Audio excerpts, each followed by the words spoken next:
Money Talk.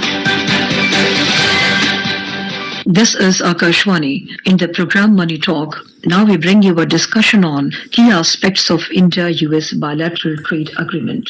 The participants are Prabhu Dayal, former ambassador, and Rajesh Lake, anchor.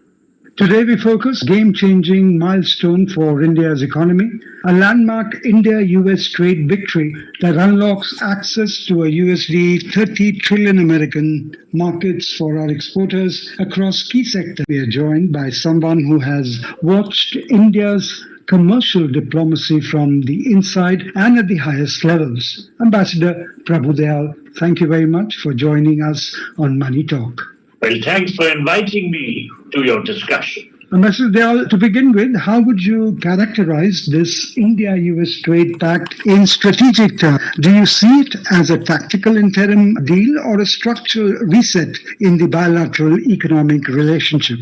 Well, the India-US interim trade agreement functions as a strategic recalibration rather than just a tactical stopgap, which would be aimed at aligning economic ties with shared security interests to build resilient supply chains. So while addressing immediate tariff disputes, it acts as a foundational agreement for a broader, more deeply integrated economic relationship between the two nations. As we all know, the agreement lowers tariffs on Indian goods from 50% to 18%, reducing trade volatility and signaling a shift towards long-term, predictable and cooperative trade. So this agreement will serve to stabilize the bilateral relationship by reducing tensions, aligning economic policy with defense and geopolitical goals, and reducing India's reliance on or susceptibility to certain geopolitical risks. So the framework emphasizes strengthening critical supply chains and increasing cooperation in technology, and therefore it positions itself as a significant step towards deeper economic integration. Okay, so in practical terms, Ambassador, what does that figure really mean, which is the USD 30 trillion US markets that we are talking about? What does it really mean for India's export growth over the next 5 to 10 years? You know, the trade agreement with the US means a lot to India. It is a landmark deal which reduces tariffs, as I said earlier, from 50% to 18%.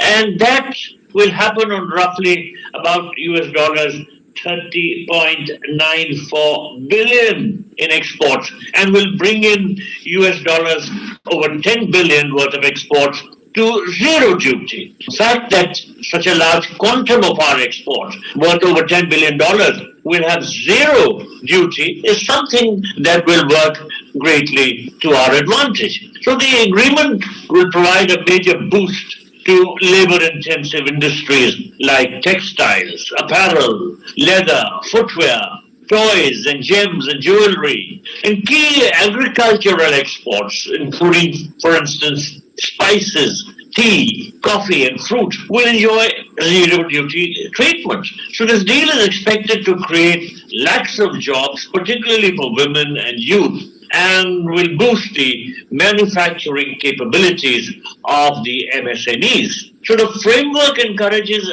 deeper integration in digital and high-tech sectors.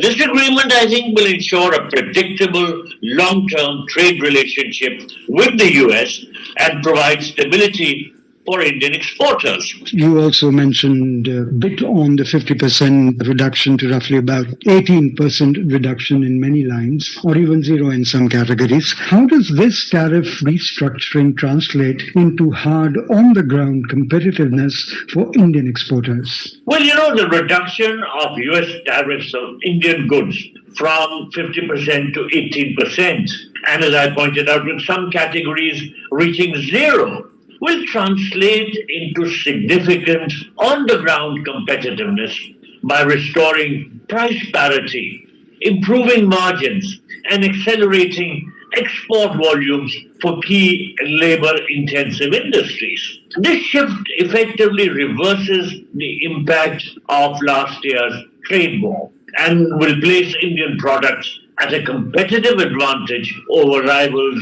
in Vietnam, Bangladesh, and China. With the removal of the 25% punitive duty, which was previously linked to Russian oil purchases, Indian exporters can price their products more competitively without shrinking their profit margins, which had been severely impacted by the 50% tariff regime. So the 18% cap specifically benefits sectors that are major employers, including textiles, leather, gems and jewelry, and home decor, and will allow them to regain their market share in the United States. Okay, you mentioned about gems and jewelries and the rest of the other verticals. How does this agreement deepen the advantages that, or the strengths, the structural strengths that India already possess in these sectors? Let me put it this way. The three sectors I think that stand to gain the most in terms of immediate and tangible benefits are textiles and apparel, healthcare, and gems and jewelry. Now, there are existing structural strengths in the Indian labor-intensive sectors. For instance, in the textiles and apparel sector, we have a comprehensive value chain. India possesses a strong integrated textile value chain ranging from fiber and yarn to finished garments and home textiles. There is also a very important fact relating to raw material availability. Large-scale cotton production and a growing manpower-made fiber base provides a reliable raw material supply. Then, of course, there is this aspect of specialization. India is a global leader in cotton knitwear, especially in hubs like Tripur, and home decor, including products like carpet and man-made products, which are like makeups and bedspreads. So we come now to leather and footwear. Here again, India is a global hub for leather and produces about 3 billion square feet of leather annually with a robust and eco-sustainable tanning base. So the fact that raw material and the tanning base exists in such very, very strong fashion gives an advantage. It gives a structural strength. Then, of course, there is this aspect of manufacturing capacity. India is the second largest global producer of footwear. Ambassador Dayal, you mentioned three sectors: textiles and apparel, gems and jewelry, and healthcare. We would like you to elaborate a little bit on the healthcare sector as to how it will benefit from this deal. The deal secures zero duty access for generic drugs and essential pharmaceutical ingredients. India is known as the pharmacy of the world. And this pharmacy will see immediate margin expansion for major FDA-approved manufacturers as high tariff barriers are removed. So there is already a lot of excitement in the pharmaceutical and healthcare sector regarding the prospects which the deal has for them in terms of increased prospects. Let's come to agriculture, which is both politically and socially sensitive in India. How has the agreement managed the balance between expanding export opportunities for Indian farmers and protecting them from sudden import surges or unfair competition? Protecting highly sensitive sectors like dairy, meat, poultry, and cereals is critical for India's food security and rural livelihood, as these areas employ 58% of the population. Now, these red lines safeguard smallholder incomes, prevent market destabilization, and ensure domestic self-sufficiency in essential commodities. So by protecting these sectors, India prevents imports from undermining local prices, shielding farmers from volatility. Since rural communities heavily depend on these specific sectors for income, protecting them from competition is essential for livelihood stability. So the red lines are part of a strategic approach to trade that allows for increased export potential, for example, in spices, tea, and textiles, while ensuring that critical sectors with high domestic employment and consumption are not compromised. And I'm happy to observe that in the trade deal, adequate protection has been given to the sectors relating to our agriculture, which are very sensitive for us. So, Ambassador, certain agricultural lines like the spices, tea, coffee, fruits, nuts, and processed foods are reportedly getting improved or even zero duty access. Which specific agri-value chains do you think could emerge as big winners in the US markets? Several agri-value chains are poised to emerge as big winners in the US market. This deal, which covers about 1 billion Indian agricultural exports, grants duty-free access to many products, strengthening India's competitive advantage. As one of the primary beneficiaries, Indian spices, including cumin, turmeric, and pepper, will enjoy zero duties, allowing them to compete more effectively against other suppliers who face higher tariffs in the US. Example, Vietnam at 20%. Now, a key advantage is that the US is a high demand, high value market for premium spice products, and specific spices from India have carved out a niche for themselves in the US market and will continue to do well because of the advantages which the new trade deal gives to them. Then another product is fresh fruits, particularly, say, mangoes, bananas, guavas, papayas, and pineapples. These are also on the list for zero duty access.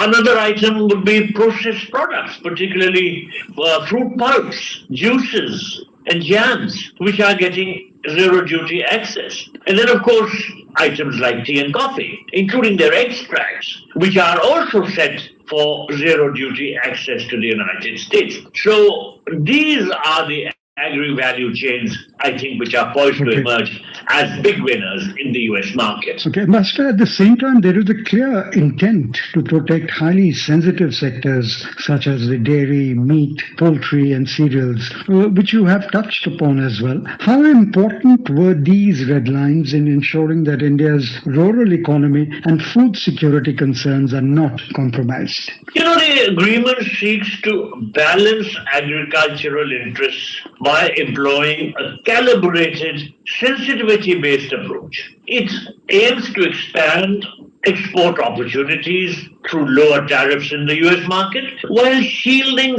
sensitive domestic sectors from import surges via a carefully crafted exemption list. To prevent sudden import surges or unfair competition, the government has taken several defensive measures. Then, of course, there are certain rigid import controls. The agreement ensures that no tariff concessions have been granted for agricultural products from US farmers entering the Indian market for many sensitive categories.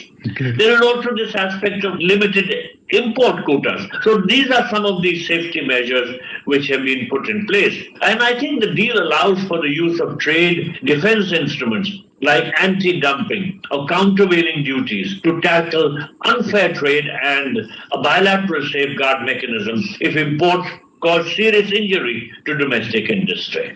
On that note, Ambassador Dayal, we would like to thank you very much for those invaluable insights and for helping us understand not just the promise, but also the responsibilities that come with this landmark trade opening. Thank you so much for being with Akashvani. Thank you. You were listening to a discussion on key aspects of